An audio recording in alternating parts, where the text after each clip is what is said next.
On August 6th, Santosh from Attamala was lucky to get back his pet cat Emmy and its 3 kittens who were left in his home in the landslide hit Kerala's Wayanad. He went to his wife's home with his children before the landslide but could not carry his cat with him. He shifted his mother and sister to his uncle's house.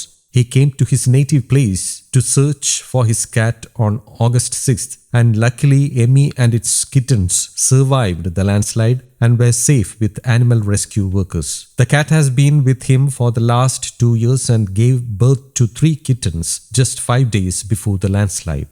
പൂച്ചകളായിട്ട് ഇത് എൻ്റെ വീട്ടിൽ ഇവിടെയായിരുന്നു ഉണ്ടായിരുന്നത്. അപ്പം നമ്മൾ ഇടിഞ്ഞ് അന്ന് ഇവിടുന്ന് പോയതാണ്. പോയിട്ട് ഇതിനൊന്നും കൊണ്ടുപോകാൻ പറ്റിയ ഒരു സാഹചര്യം അല്ലായിരുന്നു. അപ്പോൾ ഇവിടെ തന്നെ പ്രസവിച്ച് കിടക്കായിരുന്നു, അതുകൊണ്ടൊന്നും ചെയ്യാൻ പറ്റില്ലായിരുന്നു. പിന്നെ ഇപ്പോൾ അവിടെ പോയി 2-3 ദിവസമായിട്ട് ഇങ്ങോട്ട് വന്ന് ഫുഡെല്ലാം കൊടുക്കുന്നുണ്ടായിരുന്നു. പിന്നെ ഇന്നലെ ഇതിൻ്റെ മൃഗസംരക്ഷണ വകുപ്പുകാർ പോയിട്ട് ഗ്ലൂക്കോസൊക്കെ കൊടുത്ത് വന്ന് പിന്നെ അവർ ഇന്നലെ ഫുഡ് അവർ കൊടുത്തിരുന്നു അവിടെ. ഇന്ന് ഞാൻ രാവിലെ വന്നു, ഇനി ഇങ്ങോട്ട് കൊണ്ടുപോവുകയാണ്. എന്താ വെച്ചാൽ ഇവിടെ നമ്മൾ അവിടെ നിന്ന് ഇങ്ങോട്ട് വരവ് ലേശം ബുദ്ധിമുട്ടാണ്, വണ്ടിയൊന്നും വിടുന്നില്ലല്ലോ. അവിടെ നീലിക്കാപ്പ് പറഞ്ഞ സ്ഥലത്തുനിന്ന് Attamala വരെ നടക്കണം, 4 കിലോമീറ്ററോളം ഉണ്ടായി. അത് വളരെ ബുദ്ധിമുട്ടായി തോന്നുക, ടയർഡായി പോവുകയാണ്. പിന്നെ ഇവിടെ വന്ന് ഇത് കണ്ടു കഴിഞ്ഞാൽ പിന്നെ അന്നത്തെ ദിവസം നമുക്ക് വേറൊന്നും ചിന്തിക്കാൻ തോന്നുന്നില്ല. ഇവിടെ ഈ കാണുന്നിടത്തൊക്കെ നമ്മളെ സുഹൃത്തുക്കളും കുടുംബക്കാരും കൂട്ടക്കാരും ഒക്കെ ഉണ്ടായിരുന്നാണ്, എല്ലാവരും പോയി. ഇത് ഈ നാട്ടിലേക്ക് വരുമ്പോൾ തന്നെ എന്തോ ഒരു വയ്യാണ്ടാവുക. എൻ്റെ വീട് Attamala, ഇവിടെ നിന്ന് ഒരു കിലോമീറ്റർ അപ്പുറം. ഞാൻ അന്ന് ഉരുൾപൊട്ടുന്ന അന്ന് വൈകുന്നേരം ഇവിടുന്ന് പോയി. ഇവിടെ നമ്മളോട് പറഞ്ഞിരുന്നു, മഴയാണല്ലോ, നല്ല മഴയായതുകൊണ്ട് പിന്നെ മാറാൻ വേണ്ടി പറഞ്ഞിരുന്നു. പഞ്ചായത്ത് എന്ന് പറഞ്ഞിരുന്നു. ഇവിടെ പിന്നെ കുറെ അറിയുന്ന ആൾക്കാരൊക്കെ ഇങ്ങനെ നമുക്കറിയാലോ, ഇവിടെ ഇപ്പോൾ അന്ന് അങ്ങനെ മഴയായിരുന്നു. അന്ന് ഞാൻ അമ്മയും പെങ്ങളൊക്കെ എൻ്റെ അമ്മാവൻ്റെ വീട്ടിലേക്ക് മാറ്റിയിട്ട് ഞാനും വൈഫും പിള്ളേരും കൂടി വൈഫിൻ്റെ വീട്ടിലേക്ക് പോയി. അവിടെ അപ്പോൾ അന്ന് രാത്രി വൈഫിൻ്റെ വീട്ടിലെ വെള്ളം കയറി. അവിടെ അടുക്കളകളിലും സിറ്റ് ഔട്ടിലൊക്കെ ഫുൾ വെള്ളം കയറിയിട്ട് അവിടെ ഞങ്ങളൊരു ക്യാമ്പിലേക്ക് മാറ്റി. ആ വെള്ളം കയറി നിൽക്കുമ്പോഴാണ് ഇവിടുന്ന് വിളിച്ച എൻ്റെ സുഹൃത്തുണ്ട്, ഒരു ദിലീപ് എന്ന് പറഞ്ഞ സുഹൃത്ത്. അവൻ വിളിച്ച് പറഞ്ഞിട്ട് ആ വീട്ടിലൊക്കെ വെള്ളം കയറിയിട്ട് പൊട്ടിയിട്ട് വീടൊക്കെ പോയിട്ടുണ്ട്, ഞങ്ങളിങ്ങനെ ഒരു കുന്നിൻ്റെ മേലെ നിൽക്കുകയാണ്, നീ ആരെങ്കിലും വിളിച്ച് അറിയുന്നവരാരെങ്കിലൊക്കെ വിളിച്ച് പറയുമെന്ന് പറഞ്ഞു. ഞാൻ അടുത്തുള്ള നമ്മൾ ആ ബൈപ്പാസുള്ള അടുത്തുള്ള ഒരു പയ്യനോട് പറഞ്ഞു, അവൻ ഗ്രൂപ്പിലൊക്കെ വിട്ടിരുന്നു. അപ്പോൾ അങ്ങനെ പറഞ്ഞു, ഇങ്ങനെ ആൾ പോയിട്ടുണ്ട് എന്ന് പറഞ്ഞു. നമുക്കൊന്നും അറിയുന്നുണ്ടായിരുന്നില്ല, എത്രത്തോളം ഭീകരത ഉണ്ട് ഇവിടെ എന്നുള്ളത് അറിയുന്നുണ്ടായിരുന്നില്ല. പിറ്റേ ദിവസം രാവിലെ ഇങ്ങ് വന്നപ്പോഴാണ് കാര്യങ്ങളൊക്കെ അറിയുന്നത്. അപ്പം വന്നിട്ട് ഇവനെ കൊണ്ടുപോകാനുള്ള വിള കൊണ്ടുപോകാനുള്ള ഒരു മാർഗം ഉണ്ടായിരുന്നില്ല. പിന്നെ ഇന്നിപ്പോൾ എന്തായാലും കുറേ ഫ്രീ ആയല്ലോ, പോകാനും വരാനൊക്കെ ഉള്ള കുറേ ബുദ്ധിമുട്ടുകൾ കുറഞ്ഞപ്പോൾ കൊണ്ടുപോകാൻ വെച്ചു. ഞാൻ വളർത്തുന്ന പൂച്ചയാണ്, പ്രസവിച്ചെടുക്കുകയാണ്. 3 പേരുണ്ട്. അവിടെ എൻ്റെ വീട്ടിൽ തന്നെ ഉണ്ടായിരുന്നു. വീടിനൊന്നും പറ്റിയില്ല. വീട് നമ്മൾ അങ്ങോട്ട് അധികം ഒന്നും പറ്റിയില്ല, റോഡ് പോയി എന്ന് മാത്രമേ ഉള്ളൂ, വീടുകളൊന്നും പറ്റിയില്ല.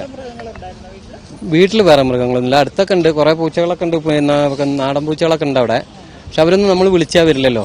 ഇപ്പം ഞാൻ പോകുമ്പോൾ കുറച്ച് ഫുഡ് കൊടുന്നു, ചപ്പാത്തി കിട്ടിയിരുന്നു, അത് കൊണ്ട് ഇട്ട് കൊടുത്തിട്ടുണ്ട്. ഇല്ല, ഞാൻ വൈഫ് ഹൗസിലേക്ക് മാറി.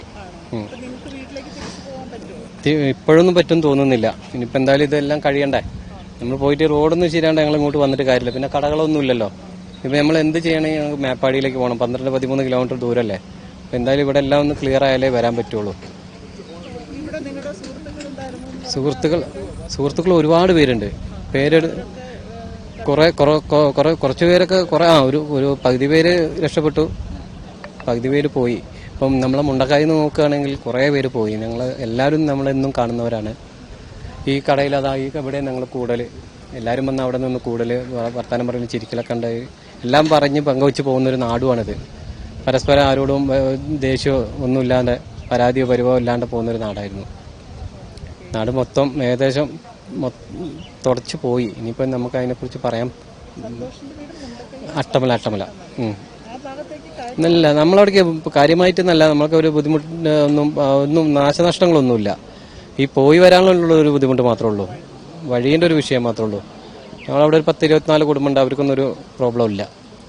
പക്ഷെ ഇത് കാണുമ്പോൾ നമ്മളിതിൽ എന്താ പറയുക, വാക്കുകളില്ല പറയാൻ. ഇങ്ങോട്ട് വരാൻ തന്നെ ഒരു മനസ്സ് അനുവദിക്കുന്നില്ല. ഇവിടെ വന്നിങ്ങനെ നിൽക്കുമ്പോഴാണ് കൂടുതൽ ടെൻഷനാവുന്നത്. ഞാൻ വന്നിട്ട് വേഗം ഇതിനെടുത്ത് പോകാന്നുള്ള ഇതിലാണ് വന്നത്. പക്ഷേ നിങ്ങളെല്ലാവരും ഈ മാധ്യമ പ്രവർത്തകർ വന്ന് പറയുമ്പോൾ എങ്ങനെ അവരോട് സംസാരിക്കാണ്ട് പോവുക, അതുകൊണ്ടങ്ങനെ നിൽക്കുവാണ്.